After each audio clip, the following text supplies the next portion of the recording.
Hello, everybody. Elaine Gibson here, and I am with my dear friend and sister, Dr. Libby Adams. And oh, happy almost May. Are we so ready for spring, Libby? Come on, tell me. Yes, we are.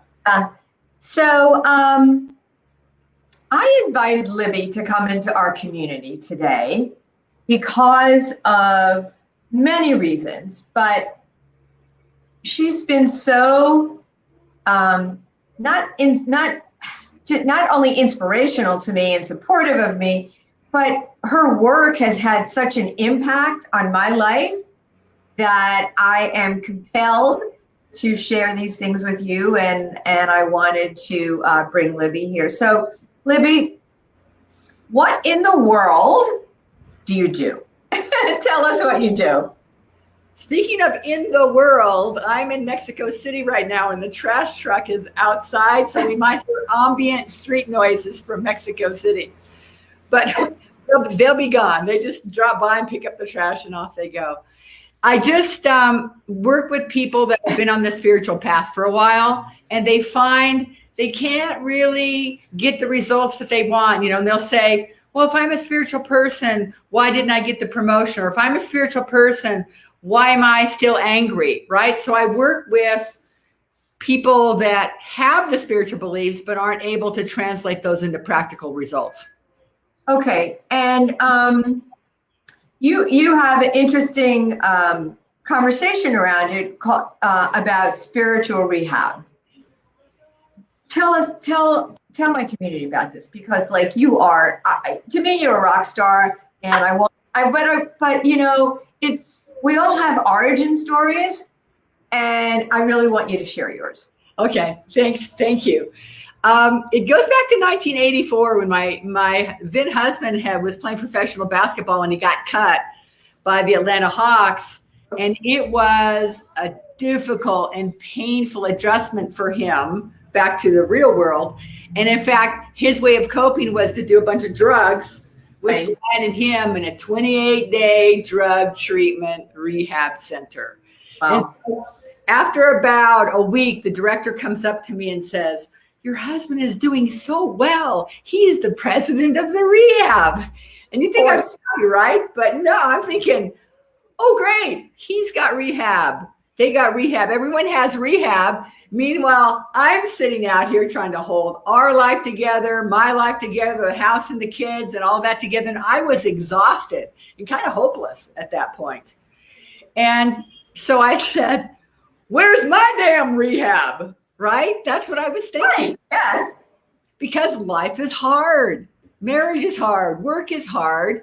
And we all need to rehab something. But where and how? Right? You just can't go up to a facility and say, hey, I hate my job. Can I just check in for 28 days? I wish I could.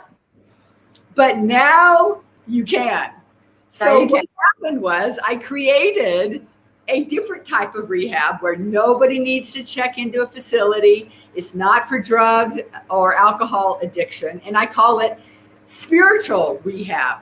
Rehab, for people that don't know, is short for to rehabilitate. So we all need to rehabilitate something, whether it's after a physical illness or, whatever it is.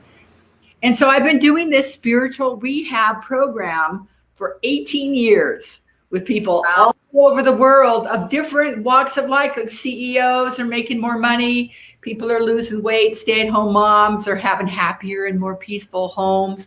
Divorces aren't happening, except the ones that need to happen, and then they're happening. Sometimes they do, right? Right? Sometimes they need to happen and the person isn't able to do it.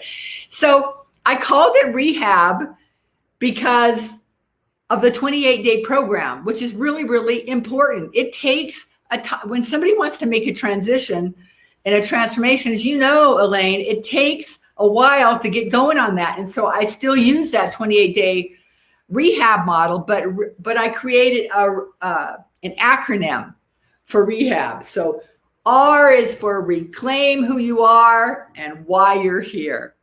E is to eliminate negative thoughts, emotions, and actions. H is to have clarity about what you want and how to get it. A is to accelerate your growth by a connection with some kind of a higher power. And B is to become happy, peaceful, and productive. So that's my version of the thing. Well, I love that. And I love that you created an acronym around that. They're always, I love acronyms like that because they're not only they're creative, it's a peek into the bigger picture in a way that we can connect with. So I know you have something coming up, but I want to share with everybody why I really felt compelled to have you here in my community. You and I have met in the last several months, and there was an instant connection. We knew we're in several programs together, and so we're spending time, and we recently have been spending more time and more time and more time. And I shared with you some limiting beliefs that I had. Mm-hmm. And you had picked up on some things that I had said, you know, kind of being raised of parents that grew up in the Depression. So it's always and time where women did do stuff. And, you know, here I am trying to be, you know, staying in my light, and I'm being pulled back and thinking, you know, we all, you know, this whole imposter syndrome and am I good enough and all that. And you were so quick to pick up on exactly what I was going through. And you generously made time in your schedule, and you did spent 90 minutes with me. And I need to tell you that, and I need to tell everybody that since that time, a few days ago, I have been I find myself using your language, you know, a piece of me, not on, and I have had such, I guess a release. Like maybe I've rehabbed those false. I don't want to put judgment on them, and I don't want to give them legs or anything. So I mean, I'm now months ahead of where I was, with a date to actually launch my work because of your work. Now, I understand that timing is perfect. You have a free 5-day challenge experience coming up, right? Yes. So why did you create that, and tell me what it's about? And I'm going to put in here. Go ahead.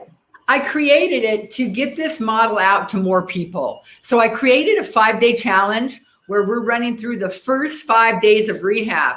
And the first 5 days of this rehab are like the launch.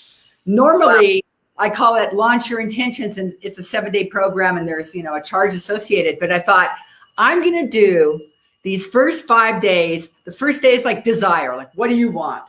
And then day 2, let's get clear on what you want. Day 3 is purpose. Why are you even here? And let's make sure what you want, your desires are moving you towards your purpose. And then on Thursday, we'll talk about commitment. What are you committed to? Friday is about getting a good plan and executing it. So everybody's read, you know, Think and Grow Rich, and it starts off with desire. So everybody's thinking about, you know, what do you want? However, there's a little introductory video in this free challenge where people, and you know this, Elaine, when we're talking about you, there's 3 different versions of you. There's you, the spiritual you, like your spirit or soul, who has like great righteous desires. Then there's you, the captain of the ship, the conscious mind. I think I'll have some grapes. No, maybe I'll have a banana. But the third version of you are these voices, the little eyes that say, you can't do it. It'll never work. You don't deserve it. Those are the voices that we're rehabbing. We're bringing into the 5-day spiritual roadmap to results challenge. And it's free, like you said. So I'm excited. I've never given this away before. It just seemed like it's time. Spiritual rehab is a movement whose time has come, and I'm focused on it. And I invite everybody to come and check it out. You are amazing, and thank you so much. And you know, I don't think I told you this because we haven't spoken to it. I was listening to a podcast, Super Soul Sunday, with Oprah. She was interviewing Viola Davis, and I guess she was up for an award. I didn't really watch the Academy Awards, the Oscars. So she was Oprah was saying, you know, you're so acclaimed and this and that. She said, well, and how does it feel? Like, what does it feel like the day after you get an award? Are you like high? Are you like celebrating? And Viola Davis said, I'm worrying. I was, what are you worrying about? She said, well, what's going to come next? And when are they going to find out? She said, it's my imposter syndrome. When are they going to find out that I really don't know what I'm doing? And Oprah was flabbergasted. And I thought, yay, Libby. Yeah. That was the first thing that I thought about. We could knock that right out. Knock that right out. And, you know, it's not just us, you know, someone like Viola. And so it is universal. It's not judgment. And with you, you know, reining it in and the tools and all that, I can't thank you enough. Now, in the description of our recording is the link to the 5-day challenge. It begins Monday. Yeah. And I want to totally encourage everybody. It's free. It's spring. We're coming off the pink moon, pink supermoon, which symbolizes rebirth and letting go of the weeds and bringing the energy. So the stars are all aligned. So they are, right. Libby, I want to thank you so much. So I'm going to let you have the last word. What would you like to say? What I want to say is you're a rock star. I'm honored to be on your show and be with your community. That's what I want to say, Elaine Gibson. Libby Adams. All right, everybody. Come play with us. I'll be playing. Come play with us. And as always, I want to wish you health and gratitude. Now let's make some magic together.